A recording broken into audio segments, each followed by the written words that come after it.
Bonjour à tous. C'est avec un grand plaisir que le Conservatoire des collections végétales spécialisées se retrouve ici à Chantilly sous une belle journée ensoleillée. C'était vraiment agréable. Merci d'avoir réussi cette commande. Donc je suis Luc Vandevelde, président du CCVS depuis maintenant 2 ans. Je précise CCVS, Conservatoire des collections végétales spécialisées, qui travaille sur la sauvegarde du patrimoine végétal vivant. La présidence, c'est d'abord l'animation donc d'une association de bénévoles qui sont en général des collectionneurs passionnés par les genres qu'ils ont choisis. Quand j'y dis genre, c'est au sens botanique.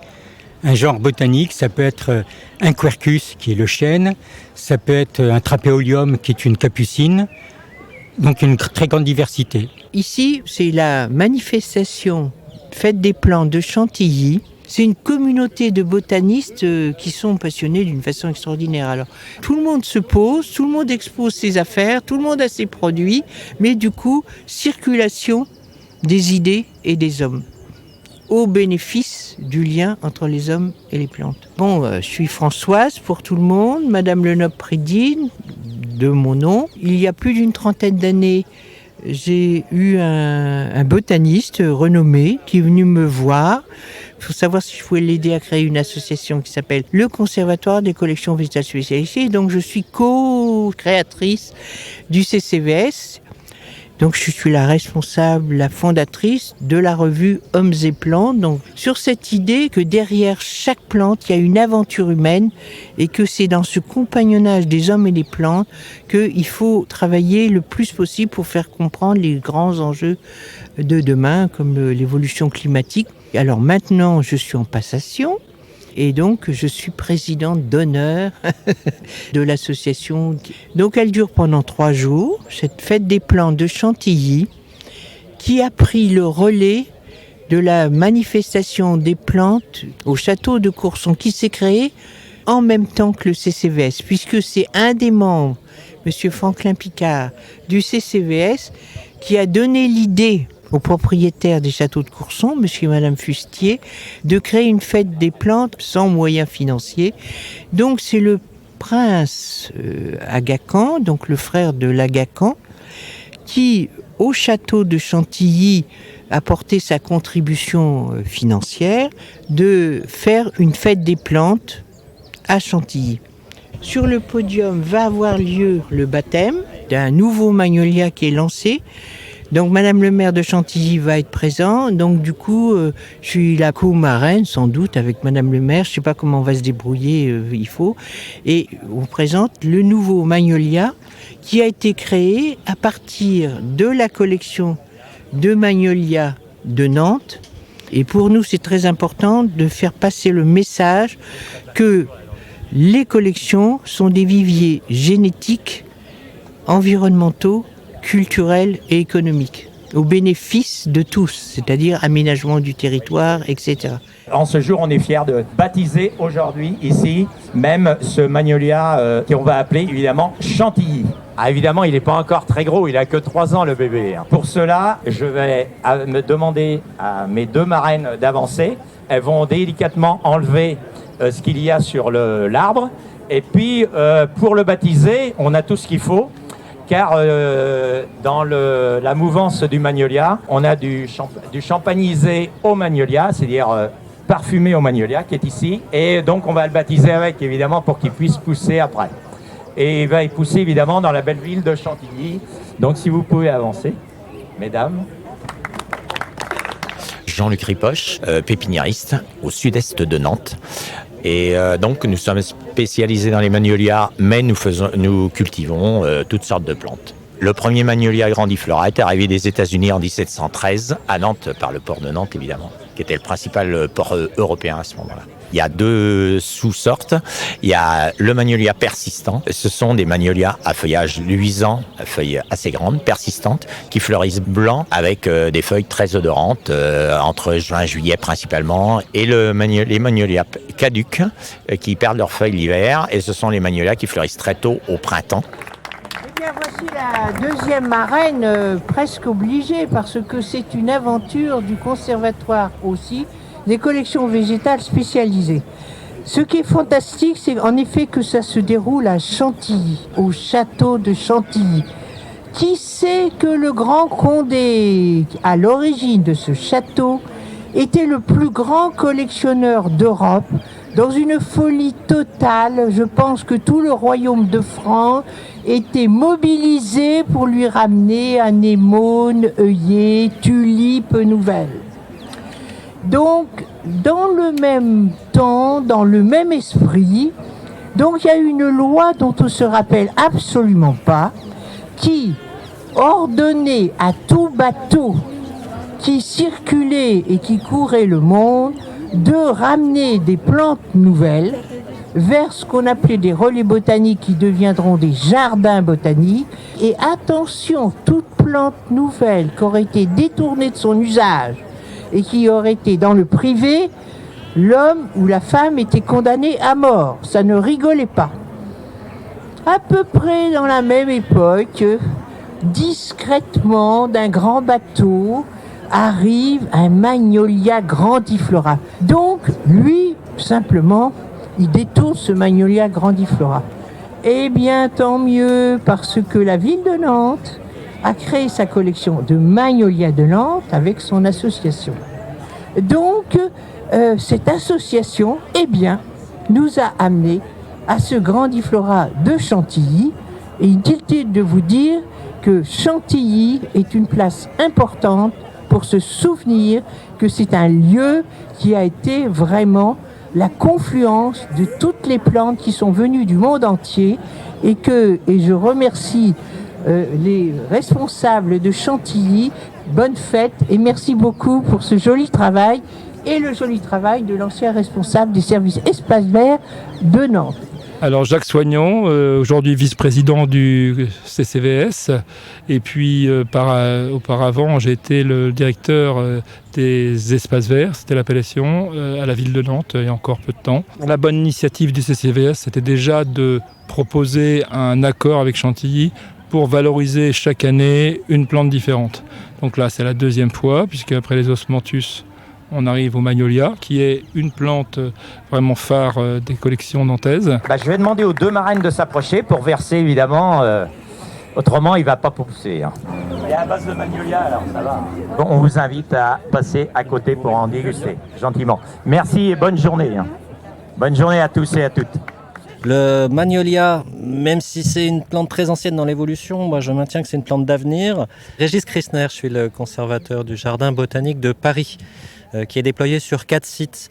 À l'est de la capitale, le parc floral, l'arboretum de la ville, et à l'ouest, le jardin de Bagatelle, le parc de Bagatelle et le jardin des Serres d'Auteuil. Il faut savoir prendre son temps avec le Magnolia. C'est pas une plante qui est généreuse tout de suite, mais une fois qu'elle est installée, c'est du bonheur. Il faut voir les visiteurs au parc floral, par exemple, se prendre en photo derrière des sujets majestueux. Certains ont vraiment acquis un grand développement maintenant. Ils ont été plantés il y a 35-40 ans. Et c'est une grande joie, voilà. Champanisé ou non champanisé? Faire des photos C'est de la liqueur, c'est quoi? Non, c'est aromatisé, c'est du muscadet aromatisé. Du muscadet vendange tardive aromatisé au Magnolia. Et le CCVS, c'est 380 collections de végétales spécialisées qui ont reçu un label. Donc un label, c'est répondre à différents critères. Un critère de sérieux, dans le sens un inventaire bien précis sur l'origine des plantes et leur provenance. Après, leur description.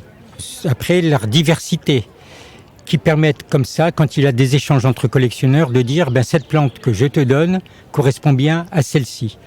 Et pour cela, j'ai telle expérience et telle compétence et je m'appuie sur des références internationales ou nationales suivant les différents thèmes. En labellisant ces collections, ça permet que le collectionneur puisse, vis-à-vis des pouvoirs publics, par exemple, dire « j'ai une collection qui répond à tel et tel critère, qui montre que j'ai des taxons, donc des variétés uniques qu'il faudrait sauvegarder. On est en période de sécheresse. Je suis labellisé par le CCVS. S'il vous plaît, est-ce que la mairie pourrait envoyer un camion d'eau pour pouvoir arroser ma collection qui est en plein air ou en bac pour pouvoir sauver ce patrimoine ?» Et donc ça, c'est important d'avoir un label qui permet de dire « oui, je suis quelqu'un de sérieux, je réponds à différents critères et je suis contrôlé par des experts ». On travaille de longue date avec nos amis du CCVS À ce jour, c'est 18 collections qui sont labellisées, certaines nationales. Mais au-delà du quantitatif, c'est surtout la passion des plantes qui nous réunit. Et ce que j'aime, c'est la franchise avec ce réseau-là. S'il y a une collection qui décline un petit peu, on peut l'entendre. Il y a 65 collections végétales au Jardin botanique de Paris. Et ben ils nous le disent. Et ça, c'est précieux. Et puis, c'est des super professionnels, même si c'est beaucoup d'amateurs. C'est-à-dire qu'on peut juger une collection d'iris, pourquoi pas en plein hiver sur des catalogues. C'est quand même peu de gens savent faire ça et le CCVS sait le faire. Donc, bravo, merci pour tout. Et donc, le CCVS a des critères pour avoir des collections labellisées, collections agréées, collections nationales. Et donc, c'est notre secrétaire général Dominique Évrard qui va appeler nos collectionneurs. Nous en avons 7 qui vont être labellisés. Et comme ça, on sera tous ensemble sur le podium. Les 3 dernières collections sont attribuées à monsieur Denis Goher pour des ficus botaniques rustiques, pour les cicadales rustiques et pour les dragonniers. Donc moi, j'ai un grand défaut, c'est que je ne suis pas botaniste de formation. Voilà, donc ce sera pour une prochaine vie, prochaine fois. Parce qu'en fait, j'ai eu effectivement une autre profession, j'étais diplomate. Et maintenant que j'ai pris ma retraite, je me dédie à temps complet à mon jardin. C'est très important d'avoir un organisme qui puisse certifier les collections, qui puisse les vérifier. Moi, je trouve ça vraiment formidable qu'on ait en France un organisme de ce type. Et il faut mesurer aussi la quantité de bonne volonté et de compétences qu'il faut réunir pour pouvoir faire ce travail de certification et de vérification. Alors moi j'invite tous les lauréats à monter, comme ça on fera une photo de famille avec tous les lauréats, ceux qui sont encore là en tout cas. Certains ont peut-être dû retourner sur leur stand, mais ceux qui sont encore là, s'il vous plaît, on va prendre une belle photo. Alors moi je suis Laurent Châtelain, pépinière Châtelain, je suis pépiniériste en Ile-de-France, tout proche de Roissy. Aujourd'hui j'ai eu cette énorme chance d'avoir 2 prix sur le sujet des formes palissées dites versaillaises et notre savoir-faire de la taille et la conservation des variétés anciennes. Donc d'être au CCVS, d'avoir une collection nationale, pour nous c'est un peu le Graal en tant que producteur, d'être reconnu par nos pairs et de notre production ou de nos formes, parce que normalement on reconnaît plutôt une collection de plantes, et moi c'est pas une collection de plantes, c'est une collection de formes, mais de végétales. On va conclure peut-être. Oui, c'était remercier le domaine de Chantilly de nous avoir accueillis avec cette amitié et cette sympathie que nous connaissons habituellement. Et nous offrirons bien sûr le verre de l'amitié sur le stand du CCVS qui est à côté à tous nos collectionneurs et leurs amis. Bonjour, je suis Jean-Pierre Morby, membre du comité des collections du CCVS et administrateur. On va visiter les collections, soit qui demandent pour la première fois à être labellisées par le CCVS, soit qui demandent un renouvellement de leur label. Et donc on visite ces collections, en général on essaie d'être 2 pour voir l'état sanitaire des plantes, voir comment la collection est gérée. On est effectivement assez attentif à la rigueur de l'étiquetage, des inventaires, toutes ces choses-là, pour pousser un petit peu les collectionneurs vers le haut pour toujours faire mieux. Alors, on a la chance d'avoir eu Jean-Pierre Morby qui est passé voir nos magnolias parce qu'on avait un doute sur un Campbelli. Je vous passe les détails. Avec Jean-Pierre, il n'y a pas de doute. Voilà, il va tout de suite à l'essentiel. Les jardiniers étaient ravis d'être là. On était pendant les floraisons et il nous a titillé sur les 8 little girls, les 8 petites filles, puisqu'on en a 2 d'entre elles. Donc voilà, on va se donner les moyens de rassembler les 8 petites filles. Ah, c'est la photo. C'est la photo de famille. Ouais. Alors j'ai Bernard que je vois pas.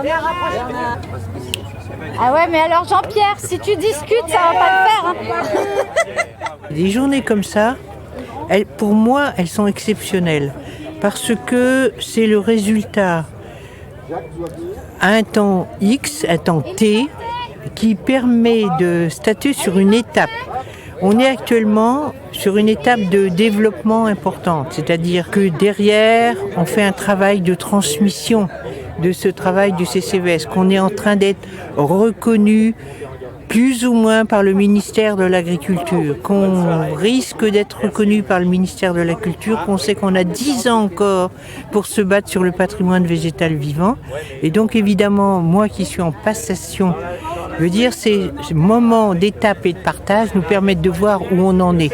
Les compétences qu'on a pu réunir, les équipes qu'on a tricotées ensemble pour aller vers ce même objectif de la défense du patrimoine végétal vivant. Chantilly. Magnolia. Forever.